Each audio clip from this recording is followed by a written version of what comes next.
I had my nose fixed. Could I show it to you? The doctor took the bandage off, but I put it back because I wanted you to be the first. Do you mind? No, but why me? Because... remember that night I came up here? I was trying to decide if I should have it done, because there could be something insincere about changing your nose. I wouldn't want to build everything on the shape of a piece of cartilage. You don't absolutely have to answer me, but I think you wanted to make love to me that night, didn't you? I did. Yes. I knew it. And I felt it didn't matter what kind of nose I had, so I might as well have a short one. Could I show it to you? I'd like very much to see it. Close your eyes. Let me take a bandage off. Okay, look.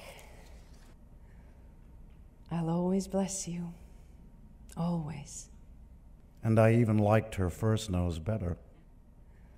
I feel like a mirror in which she somehow saw herself as glorious. It's like my mother's funeral. She's under the ground, but I still hear her voice in the street sometimes, loud and real, calling me. I don't seem to know how to grieve for her. Or maybe I don't believe that grief is grief unless it kills you. Like when I flew back and met my brother in the hospital. Oh, I'm so glad you got here, kid. I would have wired you, but I don't know what to do. You have a good flight? He couldn't bear to tell my father. Why did he know that I could? Why is that?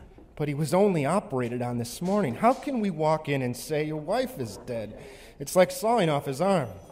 Suppose we tell him she's on her way, then give him a sedative. Dan, I feel it as much as you, but don't you think after 50 years you owe one another a death? Kid, the woman was his right hand. He'll fall apart. What, you want me to tell him? I'll do it. I think it belongs to him, Dan, as much as his wedding. Well, you tell him then, if you don't mind. Or is it simply that I am crueler than he? Hey, Dad, look... For crying out loud. Look who's here. I thought you were in Europe. Well, I just got back. How are you? You look wonderful, Dad. What do you mean, look? I am wonderful. I tell you, I'm ready to go through it again. I mean it.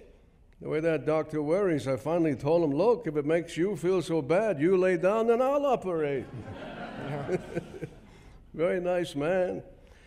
I thought you'd be away a couple of months more. I decided to come back. Sylvia will be right in. She's downstairs buying you something. Oh, that's nice. I tell you something, fellas. That kid is more and more like Mother. Been here every day. Where is Mother? I've been calling the house. 1 second, Dad. I just wanted... nurse? Yes, sir. Could you call down to the gift shop and see if my sister is down there? Dan, tell her to get some ice. When Mother comes, you'll all have a drink. I got a bottle of rye in the closet. All right. I tell you, kid, I'm going to be young. Mother's right. Just because I got old, I don't have to act old. I mean, we could go to Florida. Dad. We could... What? Is that a new suit? No. I've had it for a while. Oh, Dan, tell her glasses. We'll need some more glasses. Listen, Dad. Yeah. Mother died. She had a heart attack last night on her way home.